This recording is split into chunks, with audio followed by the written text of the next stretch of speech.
All right, what's up, guys? 31-9, Tampa Bay Buccaneers Super Bowl champs over the Kansas City Chiefs. And Igor joining me on the line. Go off, because it's your time. Tom Brady, the greatest champion in team sports history. Let's start off with that. But all in all, let's looking at the game, tremendous job by the Tampa Bay defense. Let's start off with that. As I mentioned before the game, it was really going to be a battle of that Kansas City O line against the Buccaneers D. And man, it was not close whatsoever. Pat Mahomes was running for his life. I forgot how many times it got so bad that I was hoping they weren't gonna break his legs because I thought he might be going home in an ambulance the way that he was not being protected out there. But you know what? It was right from the beginning. The Bucks D was just dominant. Brady to Gronk, it felt like 10 years ago nostalgia. And yeah, it was a total team win from the offense, the run game, every single facet of the Tampa Bay side was better than the Kansas City side. Props to Mahomes. He made some ridiculous throws. Didn't get a lot of help.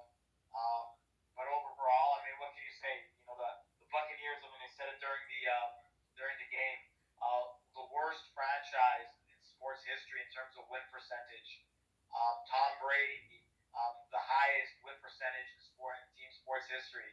And one season, the man. And I'm not going to give him full credit because the defense did an amazing job. But man, what a turnaround! 7-9 last year to Super Bowl champions, three road victories. And again, he was 80% in the first half. I think that's a Super Bowl record. That's never been done. Yeah, they were saying 43 that. years Yeah. old. And that again, just a remarkable team performance and seven championships. Remarkable. I don't think we'll ever see it again. At least not in our life. No, we're not going to see it again. I'm just checking the stats right now. So, didn't have obviously like the most, like 21 for 29, good percentage, 201 yards, not even close to 300. But we talked about, at least I was saying, like, I think I might have mentioned this. Not like I'm trying to take credit, but like we're saying, like if Tampa wants to win this game, one of the biggest things that they're going to have to do is run the ball to keep, to use the clock, keep the ball out of Kansas City's hands. Now, I don't think like who would have even placed a bet to say not even like is Kansas City going to lose by 22 points? They could score a touchdown, three field goals, and sorry.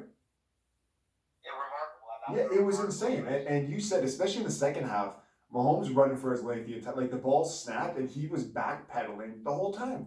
And at one point, like I was Yeah. watching the game with my dad, and I was saying like it's almost like I felt like Mahomes was doing a little bit too much, right? And then I was like, wow, like off the edge. Barron obviously had a big game. Pierre Paul, both of them, and even Sue had a sack there too. Like they were just bringing pressure Yeah. from everywhere. And if I don't know, like Kansas City, they tried to get Tyreek the ball a few times. But in order to, and even him, he's the fastest guy in the league. To get him downfield, you're gonna need like 3 or 4 seconds. And after like 1 or 2 seconds, he's running for his life.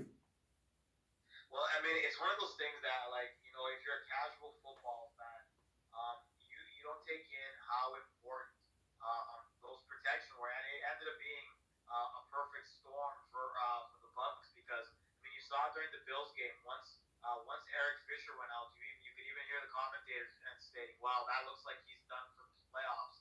That's going to be a big problem," and it was a big problem, Yeah. like not having either tackle there. And you see it a lot. Like I know I go back. I don't want to bring in the Patriots here, but last year, they had no O line. The O line, there was guys that had issues with blood thinners. They had no O line. Couldn't run the ball to save their lives. And again, we saw the results. They didn't do very well, and neither did Tom. Lost to the Titans in the first round of the playoffs. But and again, same situation here. A perfect storm that the Buccaneers, their main strength on defense is that pass rush, and playing two, second string guys at those positions, you can see how much of a difference. Now, I will say that the refereeing in the first half was at times looked at a little bit out there. Were some of those penalties? Absolutely, I think they were. Have I seen worse not called? Absolutely. But even in the second half, where the penalties weren't much of a difference, the Buccaneers still dominated them. And again, it was more to do that. Mahomes had to run for his life. Looked like he was injured in his foot, so maybe not 100%. But that O line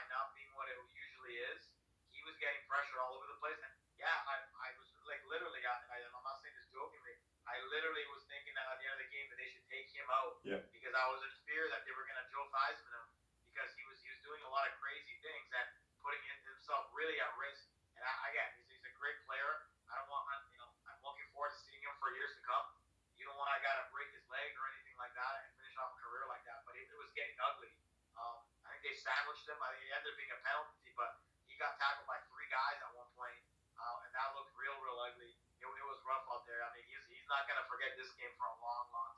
And now you look at Kansas City. Yeah, you look at Kansas City, and I was just gonna say, like, heading into, because every team you go into the draft to address things, and you go, like, it looks like even if you, no matter what, you probably got to take another tackle in the draft because coming off an Achilles tear, Fisher's gonna miss next season, you would think, and you just want some insurance anyways. You got to take a guard a guard or a tackle in the first 2 rounds there, and then maybe address something in the defense, right?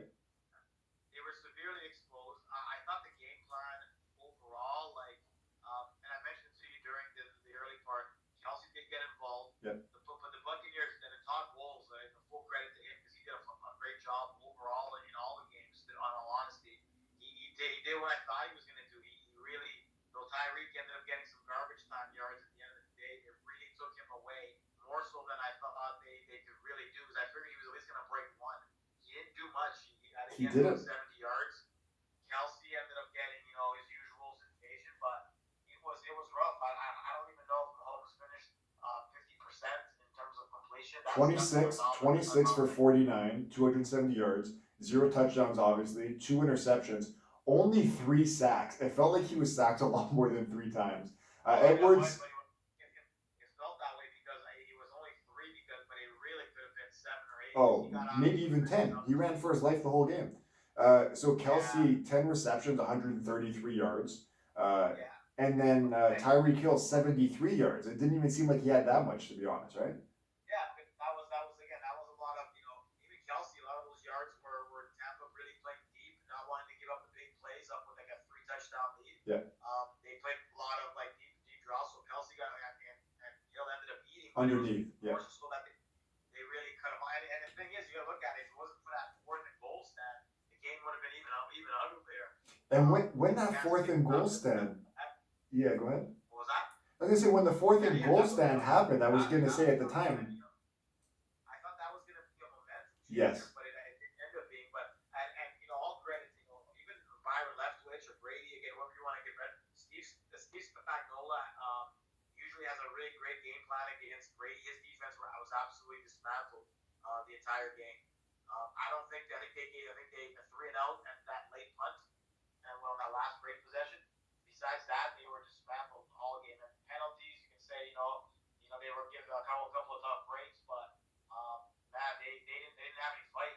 They looked like they got punched in the mouth, and once they went down by 2 touchdowns, it was over. They had no dog in them. They didn't there was no they had that one play where it got tipped and the interception got taken back. And yes. As soon as that situation broke out, and they did nothing else. They didn't make any plays. That's the only thing I can really think of. They didn't make anything. I didn't see one performance from a defender. Chris Jones, they had a couple bad penalties, hitting a guy with a head. Yeah. Matthew. It was really rough. But overall, like I said, not something that I expected. I expected a tighter game, but I can't say that I'm not happy with the results. That's for damn sure. And again, the big goes with is anyone ever gonna surpass Brady in terms of the greatness? And I personally don't think.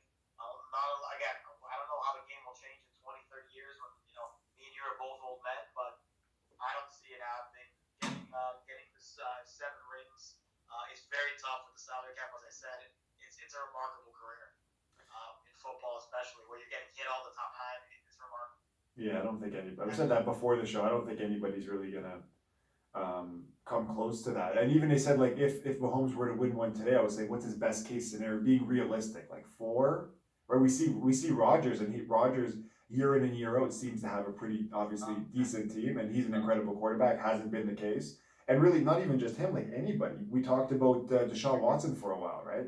And when he's had their Houston, like. They made mention that Brady from 20, I think it was from 28 years old, 36, didn't get back to a Super Bowl. It's tough to really, or didn't win one, I believe. It's tough to get back there. Like I would say that Kansas City's favorite to go back next year, but for sure. Yeah. I can't remember the last team that made it to 3 straight Super Bowls. It's very tough in the salary cap era. It's long seasons, you get worn down. Other teams are on the rise. Like our buddy Googs will love this, but I think the Buffalo Bills are knocking at the door. Yeah. They're going to be a contender.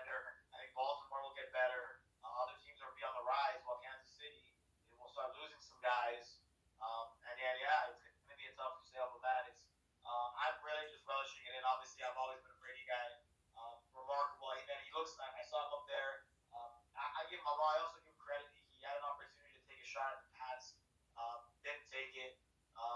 Stand up, When they stand up. asked him which one was the most important or whatever. Yeah, well, he basically Naz was trying to get out of it like that. He was trying to give him an opportunity to take a shot at the pass, but Brady took the high road, and I, me being a Pats fan, obviously I appreciate that. Yeah. But Brady will always be my guy. Okay, doesn't matter what happens, Brady will always be my quarterback. And I was thinking that too as I was watching. Yeah, go finish up. But up there, man, does that man look like he's 43 years old? Like look at him. Like I don't know what he's doing. I don't know what he's doing. I don't know what he's eating. But give me some of that. That man. Yeah. He does not look a day over like 35. Well, you got to think, man. Even like LeBron, like the guy's getting the best treatment on his body. He's obviously, I think, has he gone to the vegan diet? I know that he did that a while ago, or he was doing something like that. He's doing something because he looks like he hasn't aged in 6 years. Like guys when they get into their 40s, he aged, but like he does not look like he looks like he's with Tom Brady from 10 years ago. I don't know what he's doing. I don't know what the hell he's doing, but he's doing something. He look. How old is he again? 43. I was gonna say he could pass for I'd say like 38. I don't know like if you like he looks 5 years younger than he is, I'd say. I don't know, man. Like I look at him up there, and if you look at some of the stuff from like 10 years ago, to me he looks like he's in better shape, and he looks even better shape. Yeah, that's what I'm saying. Better shape, yeah. But in that glow. Yeah. He like again, and this is the thing. It's a remarkable thing because as a quarterback, you usually get hit, you get injured, and the man again, he's survived. He's coming back next year. He already said it. We had that discussion. We went to the round. You thought he was gonna ride off into the sunset, like Eddie Guerrero said. Everything, and the scary thing is that they probably I don't know what their free agent stuff is, but who's leaving that team though? What was that? Who is willingly leaving that team on it? Like you know that Gronk's going nowhere. I don't know who's a free agent in terms of that. I have to take a look at that. I didn't see that beforehand, but overall they're gonna be better next year in my opinion, unless Brady really falls off. If they get everyone back like they should, and they get training camp, because what's crazy about the situation is they were 7-5, and they were struggling. The Kansas City game was the last one they lost. After that bye game, they won 8 games in a row. It's remarkable if you think about it. They were they were just barely over 500, and they went on a run after that bye. It was like they finally got some time to sink in, and ever since then they were unbeatable. It was insane. But man, it's again a remarkable run. Super happy for Tom. I think he's the greatest champion in team sports history. That 43 team, he didn't get wasn't Trent Dilfer out there getting carried or anything. No, he wasn't game managing, but at the same time, like he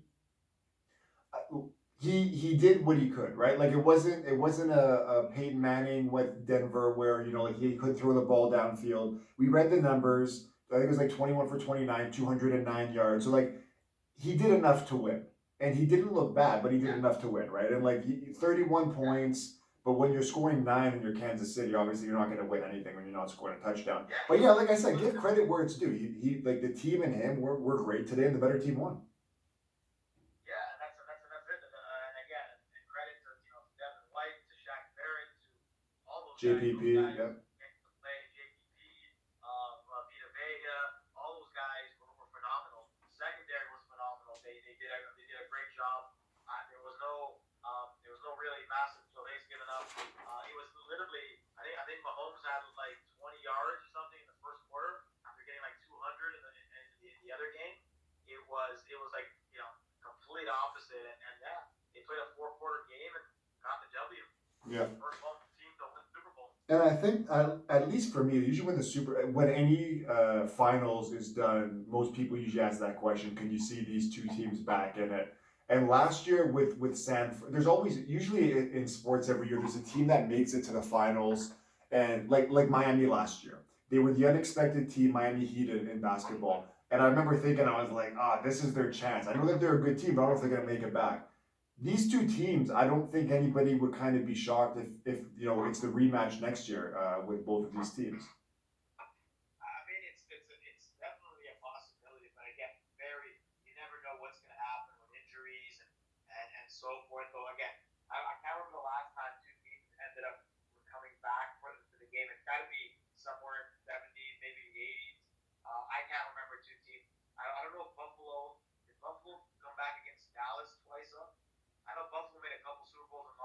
I think they made like 3 or 4 in a row and they lost all of them. Yeah. Yeah, but I don't know if it was the same competition each Yeah. time. I remember Dallas made it a few times. It might have been Dallas and Buffalo in the '90s that did it. Really, the only one in sports that I can think of was Golden State and the Cavs, right? Like for the longest, that was like 4 years, Yeah, 3 years in a that's row for the sure. thing. That's why it's so rare in Yeah. football with some changeover and the cap and stuff like that. Almost impossible. Yeah. But man, like I said, it was a masterful performance by the defense. I am glad, it wasn't a wisecrack, but Mahomes had a baby, has a baby on the way. I wanted the man to survive the game, because he looked like a man. I was legitimately scared for the man, because he looked like he was risking some serious injuries. I wasn't that worried. I know that there was one point where like 3 guys all hit him on different levels, and I was like, "Well, we're gonna break him in half." But other than that, Mahomes is and I know that his foot was injured, but he's athletic enough, and he's his vision. He's always got his head up. I wasn't, huh? There were a couple times when they hit him on the knees that I thought, you know what, if he keeps getting smacked around like this, it could be a problem, because they were really hitting him hard. And yeah, and it's kind of his own fault too, because I understand you try to win the game, and I got to give the guy credit. But as we know, and you talked about this on the preview, like smart quarterbacks throw away the ball. You don't wait forever, right? Remember that one, I think it was in the third, where he ran around for a while, and I remember me and my dad looking at each other like, what the hell's going on? And he threw it, and I think he hit the guy in the helmet, and he still dropped it. But That was a great pass. It was. Thank God. It was phenomenal. And again, I give Pat Mahomes all the credit in the world. Those two throws that he made, I think one he was falling down, and the one that you just mentioned. Yeah. I don't think anybody else can make those. No, the only guy that I can think of that will come close is Rodgers. The only guy close to throwing on the run like he can. But even then, Rodgers doesn't. I don't think Rodgers has the speed levels. I don't know. I don't think Rodgers at this point can do that. No, but I'm saying he's the only guy that's even in the conversation. Yeah. Yes. Yeah. That I would agree with. Yeah. But like I said, it was. And again, it just goes to show you that different levels in sports, tackles are important. Then when these things don't go, and that's why I said that was going to be the battle, and the Bucks won that battle hands down, no contest. It was a first round knockout, because the O line for KC were no match, and you could see it all game. Like he was running for his life almost all game. And we can't say that we didn't expect Tampa Bay to not get pressure due to the Kansas City both tackles being out, but still nobody thought it was going to be that crazy. But that's the thing. It snowballs, right? It snowballs in a situation where once you get a guy out of his comfort zone, and I see with Brady all the time, because it happened a lot in the Saints game. Same with Rodgers when he faced the Bucks the first time. Once you get the quarterback out of a certain rhythm, he's running for his life the whole game. He has to run around the whole game. He's thinking about it all the time. Who's coming, and then even that slight 1-2 seconds gets you out off your game, and then it can snowball, and it snowballed on Patrick. Yeah. Like I said, I guess that's pretty much gonna wrap it up.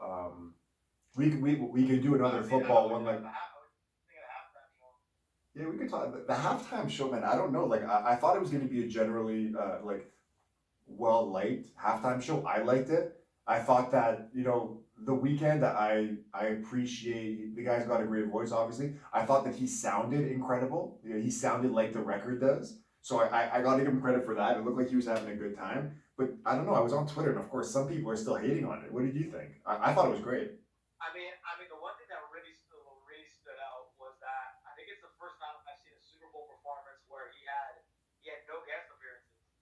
I enjoyed it. Like, at times he looked a little winded because he was bumping into people, and again, I'm a big fan of the guy. I like his music.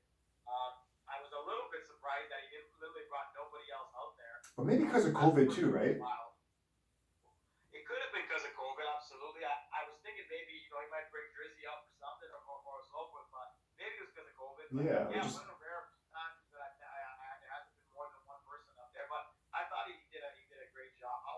I mean, I was really ingrained in the game, so I can't say that I really took in everything. I probably will watch it again just to maybe I missed a few things. I was so into what was going on in the game and so surprised with the score at the half. Yeah, exactly. Really, for me, and again, but I thought he did a very good job. He's representing for Canada. Can't go wrong with that, right? Another thing too, quickly, I was just it hit me, and I kind of thought about this what happened because they said Canadian the weekend's Canadian. I was like, how has Drake not done a halftime show yet? Right? That's an interesting one. Usually it's again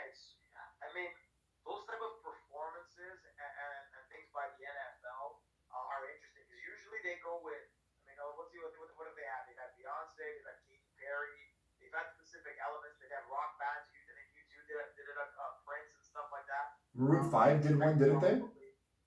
What was that? Maroon 5? Maroon 5, yeah, that was that better. But that's the thing, they have interesting situations. Bruno Mars?